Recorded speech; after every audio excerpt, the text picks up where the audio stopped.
Pod, aka People of Detroit. We wanna put people on. You know what I'm saying? We wanna get the world to know more about Detroit. Well, what makes us different at the Pod is that we want to have real stories by real people and it displaying real triumphs. At the end of the day, in Detroit, one thing we know how to do is hustle harder.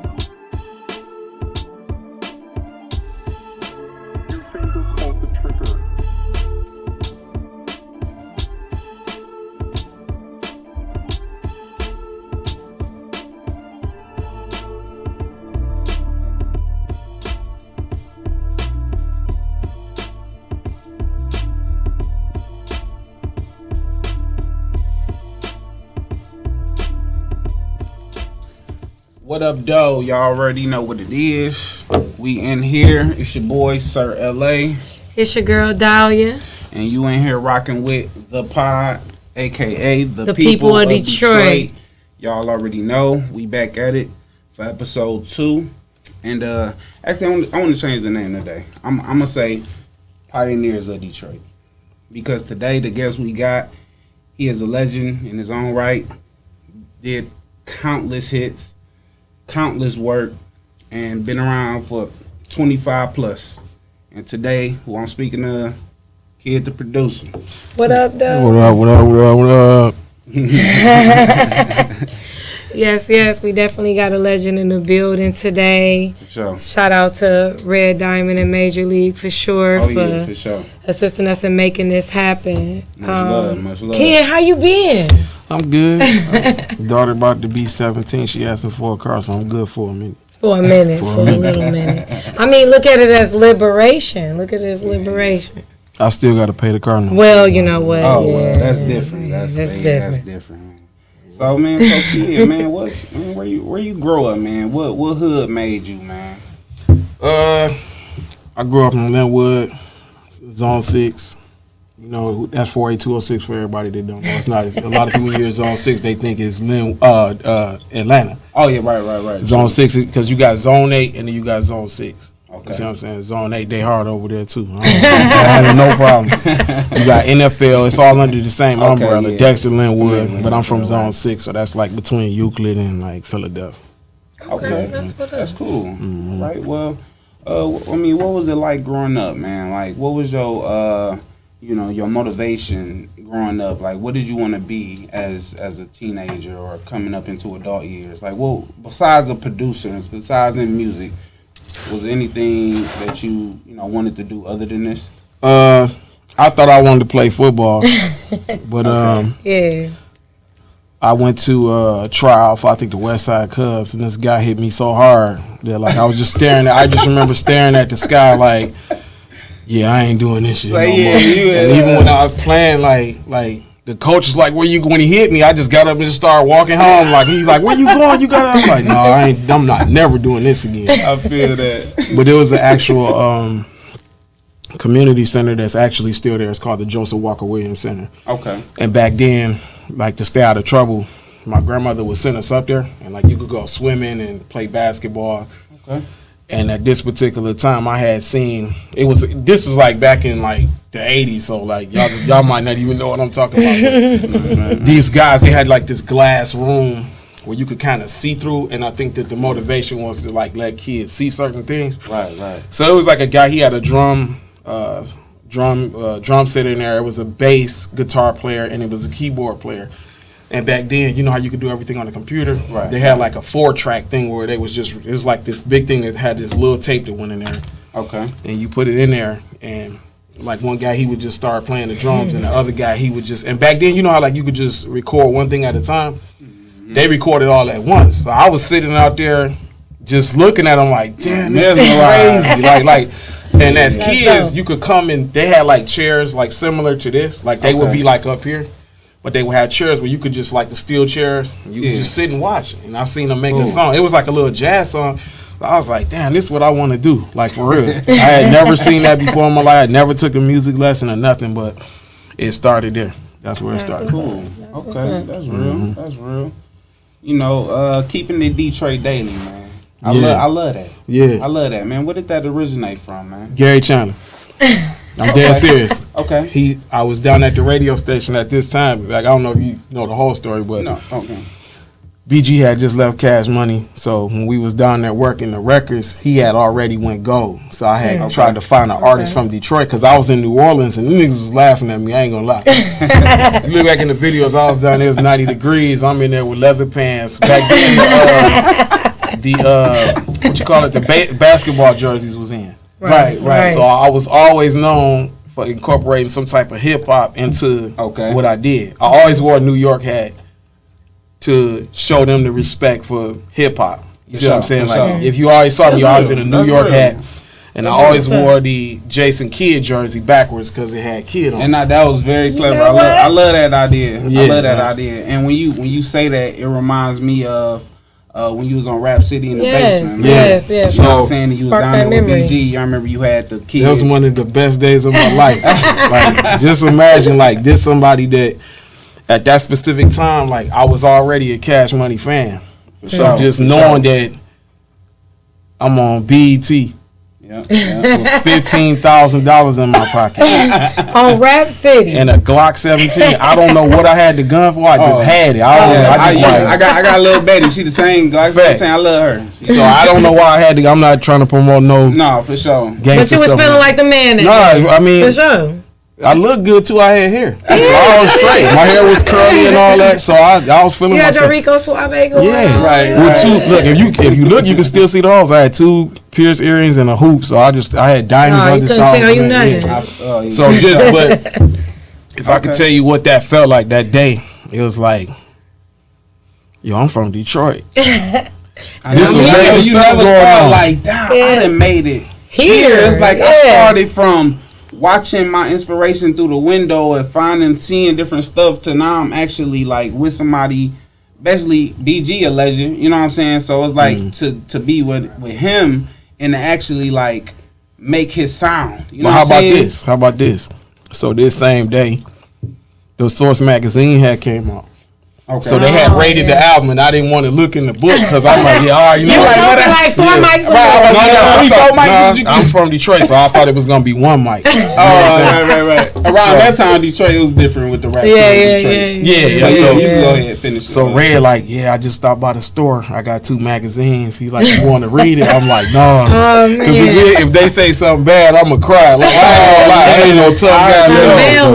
So I looked in there. It got 3.5 mics, and they said, I think the biggest thing I took out of it was that they said I was just as good as Manny Fresh, but they said that the only problem with the album was BG didn't change his style. So when I saw that, you know, that and I didn't expect him to. I'm not saying that, but it was just dope to be from Detroit.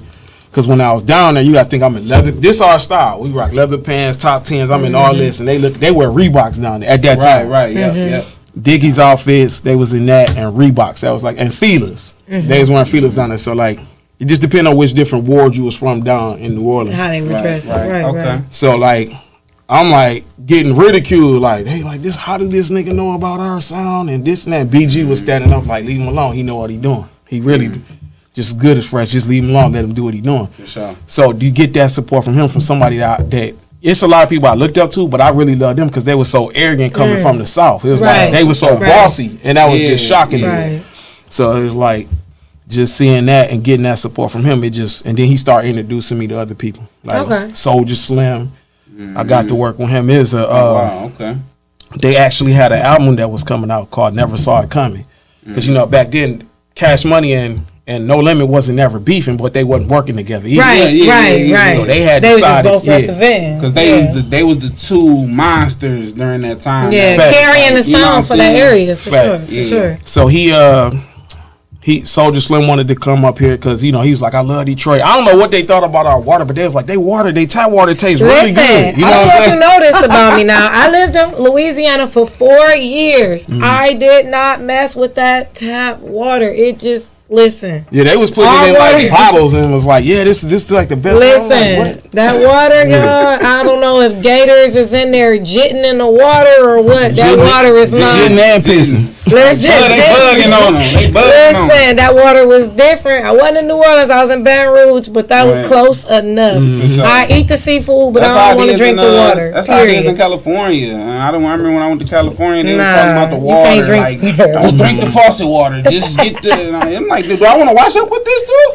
Yeah, no, but he, Nah. shout out to Drunken Master, because Soldier Slim, this is true. Like, he used to, out of all the strip clubs in the world, like, he loved the Brass Key. Oh, the Brass Key is something different, baby. Yeah, we couldn't get him out of there. You know what I'm saying? So that's something different. unfortunately, we started working on the album, because I had to prove myself. It's like, who is this album short nigga that's supposed to know all this gangster music?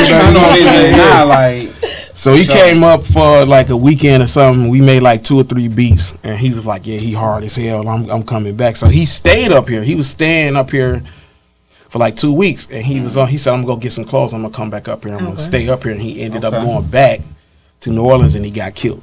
Oh no! You know what I'm saying? Yeah. So we was working out. We got like 7 songs in, and the name of the album was called "Never Saw It Coming." And right after that, BG went to jail. So we was 7 songs in. We never got a chance to. You still I got was those going tracks? to ask Yeah. I got the masters I was to saying, them. man, that's crazy. gold right there. Yeah. But when the timing is right, of course it'll happen. You know, you will probably release it when the timing right. Yeah, we probably update the tracks. Like, that was back in, I want to say like 2005 or either 6. Okay. Yeah, so we probably do some remixes to some of the stuff, but it's a lot involved when you do that type. You got to get in touch with his parents and all of that type of stuff. So A lot of different and if I'm not mistaken, I want to say you did 5+ albums would be. Yeah, we had a deal with With BG. we negotiated a 5-album deal with him. Okay. And at that time, Russell Simmons was trying to sign him for like $33 million. Like, because he leaving Cash Money. This is the biggest album. Yeah, because he leaving Cash Money at the height of. It was like the And he solo was one of album the after first ones Cash to Money. leave and actually drop. Like, Yeah. But Russell didn't see the vision. I don't think BG's street. He gangster. He not about to. Yeah. And right. so what they was trying to do was similar to what they did with Snoop, right? Like, Snoop did Beautiful. What was it? Like, what was that song called? Beautiful. Yeah. So his vision was that he wanted Pharrell and those type of people to work with BG. That's but nice. Well, BG was like, "No, I'm the heart of the streets." And when he said that, I was like, "You got to call your album like one of the albums." He's like, "I'm the heart of the streets. I only mess with street people." Like, his whole fan base is just street people. So he was like, "I'm gonna let Kid produce it." And then I was like, "Well, no, we need to get with some other producers." Like, it was a dope producer from New Orleans. I'm trying to remember his name. I can't remember his name. It slipped my mind. But Toomp was on the scene real heavy, and I was hearing like ASAP and Motivation before they became the ASAP. The songs that came to. I had already heard those songs. Like 2 or 3 years prior before they came out. So I'm like, damn, who making these beats? You know what I'm saying? Like, and that's hard when you a producer and you say that about somebody else. I'm like, whoever DJ Toomp is, we got to get with him. Right. And Toomp, I didn't know when I met him, he had done like Luke Skywalker records and MC K.I.D. Y'all might not know who that is, but like he was like a real. You remember? How old are you? I ain't gonna. That's all right. Listen. I'm 34, 27. Okay, so back in the 80s, everything was kind of like booty music. Come on, shake it. Come on. Too Loud Crew flow. Toomp made that beat. So when he transitioned his song, he had like the ASAP and Motivation, them type of songs. Okay. So I was like, damn, whoever making these beats is crazy. Right. You know what I'm saying? So we tried to get with him. Keno, that was his name. It was a producer from New Orleans. Shout out to Keno, because he came up here and stayed with me while we was working on his album. So Keno was dope, and I think Drummer Boy was on the scene, but he wasn't the drummer boy that he is. Right, that we know him as. Right. And it was another producer called Smurf, but they call him something else now. I can't remember because I'm 48 and I cannot remember his name. But Smurf did. I'm familiar, yeah. He was known for the Yin Yang Twins. Like, what was that song they had? I can't remember, but not the Man, the Whisper song. No, They had that's they like all they hits. that's one of their biggest songs. Yeah, Yeah. Smurf pretty much did. Got it. Yeah. So we was working with all of the street producers, like so. He actually did the remix to "Hottest of the Hot," because when we first came out the gate, it was like, it was all this talk like Manny Fresh, and you sound like Manny Fresh. So Smurf was like, I'm gonna come in, I'm gonna do a remix, and his style was way different from my style. So anyway, it just pushed the record through the roof. You know what I'm saying? So we was all working together. So we didn't take the deal with Russell at that time because Russell wanted him to be more of a commercial artist, because I remember Russell just saying stuff like, yeah, your biggest hits is I Need a Hot Girl, and those your hits, you need those type of records. And he like, no, like, Cash Money is an army. That's you got a group song. Yeah. Failing to realize that's Hot Boys. This not just BG. Like, but he don't get the credit he deserves. He's a hell of a writer. Like he's a hook master. Like he knows when he hear the right beat, he put the right hook on there every single time. It's $1 million hook, bling bling, all of that stuff. You see what I'm saying? They give Wayne a lot of the credit too, but BG was writing a lot of that stuff. So that's just factual. You see what I'm saying? So sure, I can believe what that. I like though, when you look at your work with BG and you look at what he was doing with Cash Money, things of that nature, what I like about it is you still brought that sound of New Orleans, but it was different. I like that you respected that sound, but you put that Detroit in there. And that's what I respect about it the most, and that's what makes you such a versatile producer and artist overall to me, because you was able to respect their sound and keep him true to his culture and his people, but at the same time put that Detroit flip on it, and that's what makes us dope, that versatility, for sure. Right. So respect on that. And so I appreciate it. And also, while we early into the interview, I know you probably don't hear it a lot, but I personally and Dahlia personally want to give you your flowers, bro. I appreciate that. You know what I'm saying? For sure. Because you created a lot of work that's legendary. That when people hear the beat, they don't normally see the person who actually made it. They only see the artist. Right. You know what I'm saying? And you put a lot of people in position that's from the D. You know what I'm saying? Just to name a few. K.I.D. It was on some Blade Icewood songs. Did some Street Lord Wine stuff. You know what I'm saying? So we grew up to that. And the people and the sound that you hear today is based off of Street Lords and K.I.D and K.I.D. You know what I'm saying? So right here, I would damn near say he created the Detroit sound in a way, because it's really not nobody that you can name that's probably on Kid's plateau where it's like, damn, he got the facts going behind what he doing, and it's like I said, it feel like you created that Detroit sound, because when people hear our shit, they know that's some Detroit. Yeah, when you hear a lot of the instruments, like if you go back to K.I.D's album, the first album, like you hear a lot of the same song being emulated, like the pianos and the church bell and the 808s and all of that. But see, it was just a transitional period for me. It was for me. That's why I emphasize travel, because when you hear in my hood is really a spinoff of Chopped and Screwed. So when I was down there working with, a lot of the artists while I was with BG, I had heard the Chopped and Screwed sound. So I'm like, why are they playing the music where the voice sound like Darth Vader? You know what I'm saying? So when we made that song, it was like we was just trying to make something to go. We was trying to make something to go into that market. You see what I'm saying? When I produce an album, I make songs to go in the markets. I don't just make beats just to make them. It's like we got to do it for this reason. You see what I'm saying? So when we made that song, to be honest, In My Hood was supposed to just been an album filler.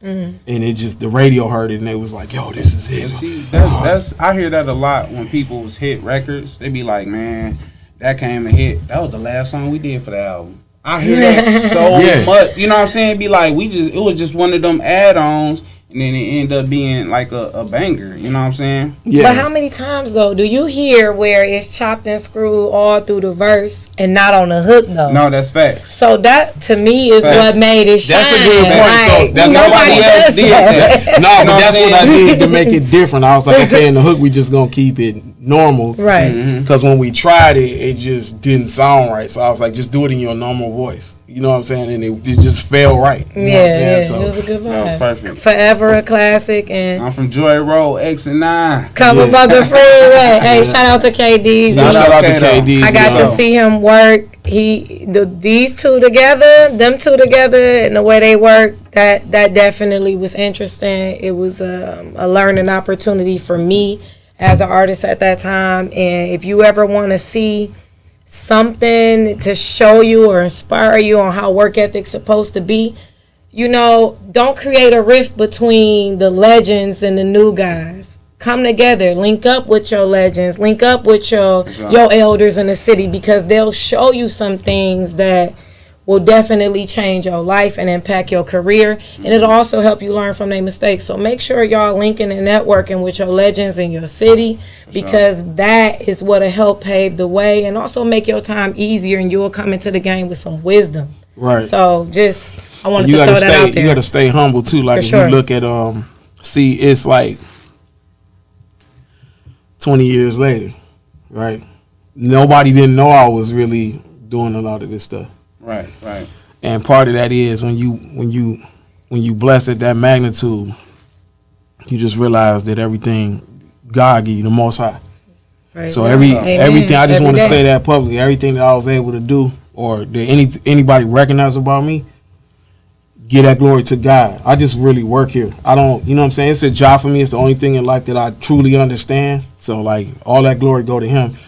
I like staying behind the scenes. You see what I'm saying? Because it's just more fun and it keep you humble. Like I don't like too much. You know what I'm saying? Like too much of that, because then you'll start. Well, yeah, I am somebody. You lose yourself. I don't want to be that type of person. Listen, the first time you get an autograph, you get to change in your mind and forget who you got to remember who to give the credit to. I kissed a lot of pretty girls. So forget the autograph. I know it can get crazy out there. Yeah. I know you in the instruments, and my question for that is, what is your favorite instrument that you like to play? I love keys. Yeah, keys. Yeah. I love Rhodes, like the Fender Rhodes. Okay. Like that's the embodiment of every song. Then the bass. It's like that's true. The bass after that, like that's what gives you your creativity, is the keys and the bass line. So that, and then drums. Like you gotta have rhythm. You know what I'm saying? But in that specific order. Listen, I think you are Detroit's Timberland. When you teaching a master class, what's going on? We trying to get it together, but people don't want to pay no money. We need y'all to pay some money, because this stuff costs a lot of money to do. Invest in y'all career. Hold on, we got to listen, everybody that's sitting here can vouch on this. Invest in your career, people. Invest in yourself. Invest in yourself. Because you can't want to buy Gucci belts and sneakers and furs or gators or whatever, new cars, whips, whatever. You can't want to do that stuff without putting in your business, your talent first. Handle your business, people. Handle your business. I just want to say that, put that out there. Invest in it. People's advice, people's talents and gifts should not be valuable when it's free.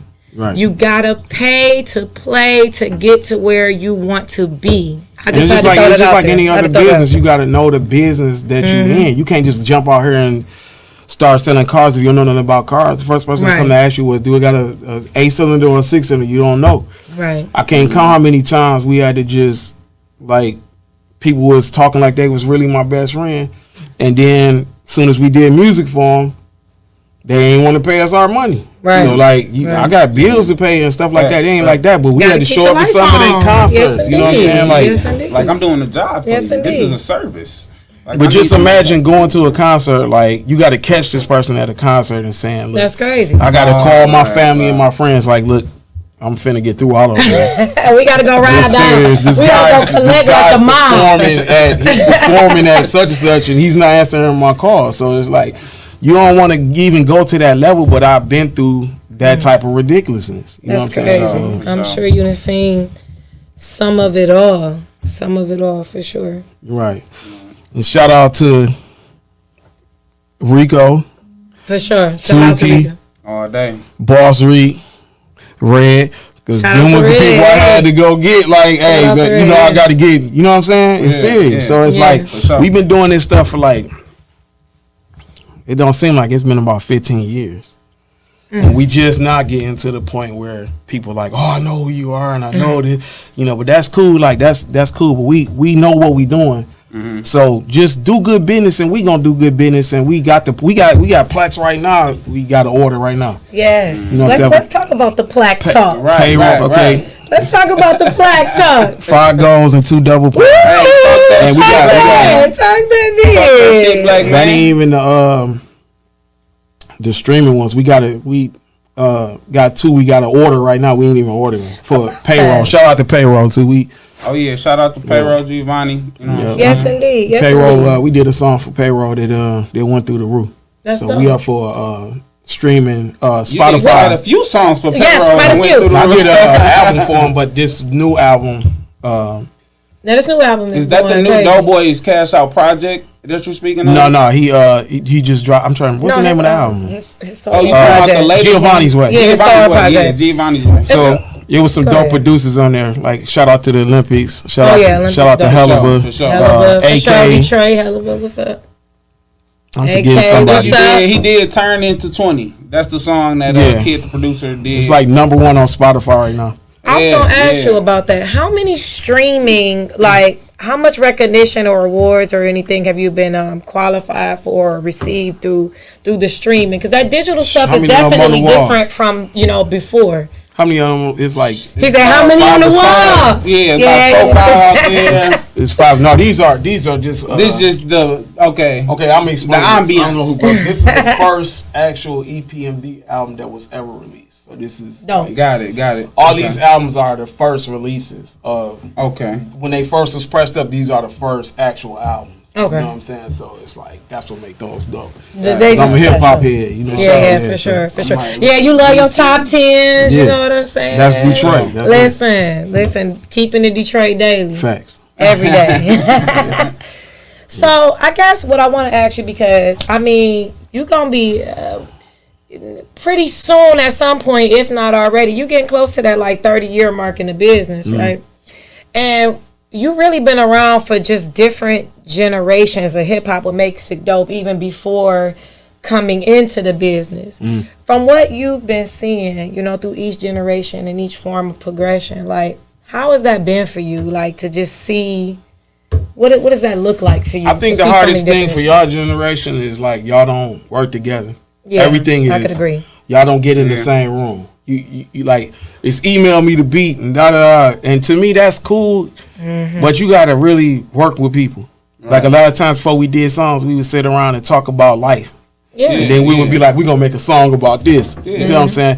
And that's where a lot of the songs come from. And then too, y'all don't have no real solid team.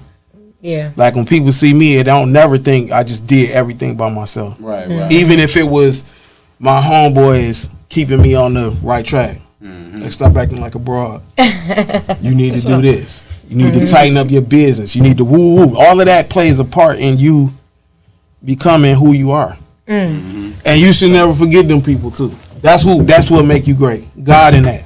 For sure. So a lot of it too, you ain't gonna get along with everybody that's put in your life. You see what I'm saying? Everybody can't Everybody go. ain't gonna go. It don't Everybody mean ain't you gonna go. can't Everybody love can't go, everybody. I came to that realization Right. when, because I'm a person that's just such a sweetheart and a giver and all of that. And I came to that realization when you see that, you know, everybody wants you to support them or pay for their goods and services, but they may not necessarily want to do that with you, or versus they may show you some signs that they on their own thing. And I had to learn that, you know, if you do something, do it out the genuineness and the kindness of your heart, but keep it pushing. Don't expect nothing from nobody. If you're going to bet on something, bet on yourself. Don't Right. bet on nobody else, and you'll never let yourself down. Give the right. glory to God, period. Like we're just speaking on invest in yourself. You invest in yourself, you can't blame nobody. Right. You know what I'm saying? Having that team around you that's solid with you from beginning to end, you cherish those people and keep it pushing. Y'all gonna grow together. I think that's the lesson for sure. Yeah, and their energy gonna tell you everything too. Oh, So yeah. like, you know, if you and this person y'all can't never get along, you know what I'm saying, or they don't never see the vision or never want you to get your vision off. You see what I'm saying? Like, it don't mean that you actually that person is really a bad person, just mean y'all ain't supposed to walk down the same road together. Y'all not going down the you know same what I'm saying? You might just have to That's where we take a different route. You know what I'm saying? That's where we gotta part ways. You can wish people well without all that beef. You ain't gotta wish nothing bad on nobody. Let God handle your enemies and keep it pushing. That's it. Because you gonna see your blessings rain down like an ever flowing stream. You feel me? Amen. Yeah. Talk that shit. Hey, listen, that's what I do. Talk that shit. But let's get back For to sure. you. Quick question, man. I know 3, maybe 4 years ago, I know you were talking about I'm not gonna say it correctly, but the album was called Vicissitude. Vicissitude. Oh yeah, Vicissitude for sure. Whatever happened with that album, and like, you know what I'm saying? It's sitting in the vault. I just think that Dope album, by the way. Hiding in the vault.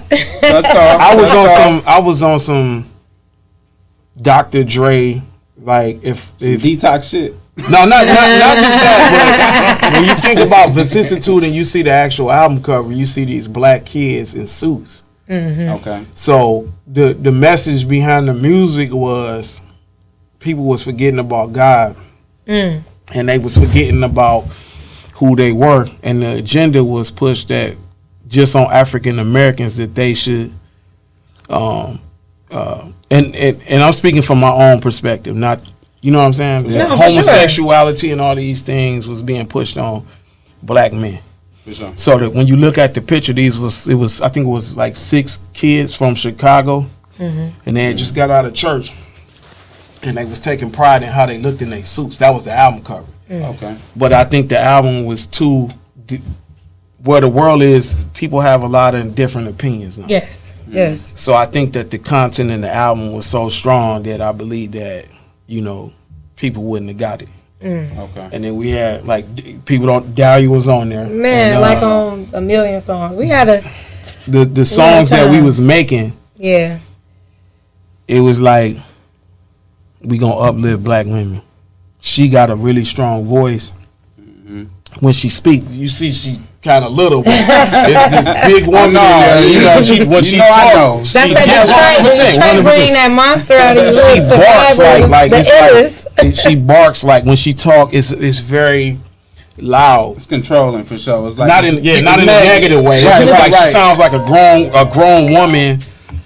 She sounds like a grown woman that's you know, when you see her, you just like, who is this person in here? You move her out the way. You like, who is in here? That was her. That always stood out to me about Dollar. About to make me say your name wrong. But that's what always stood out to me about her as well. Her voice. I don't know. It's just real magnetic. I don't know. But no, I agree with you on that for sure. But that album, listen, even it was on. Even songs like Black Skin, like there was some crazy songs on that album. We like was saying some stuff like there was some stuff on that album. Like, you shouldn't be ashamed of your black skin. I can't remember all the words, but it was really uplifting dark skinned women, like as opposed to, you know, just every woman. We were specifically targeting black dark skinned women. Like, you beautiful, you know what I'm saying? For sure. So the production too was incredible. It's just like, it's not the trap stuff. It's more like more conscious. Just Blaze, Dr. Dre type production. For sure. Okay. It was like that. Sure. Okay. So it was like, we finished it. It was a lot of the power behind the album was so big. It was just like, just imagine getting through 10 songs. You only got 3 more to go. And then we had all these people with all these different creative ideas. Yeah. So it was like, we going this way. No, we should go that way. No. So it was like, it got so crazy that I just was like, yo, we ain't going. He got all the gold tucked off. He had it's cool. Yeah. 6 o'clock, 7 o'clock, he got killed. He was in the car accident. Man. It messed me up. So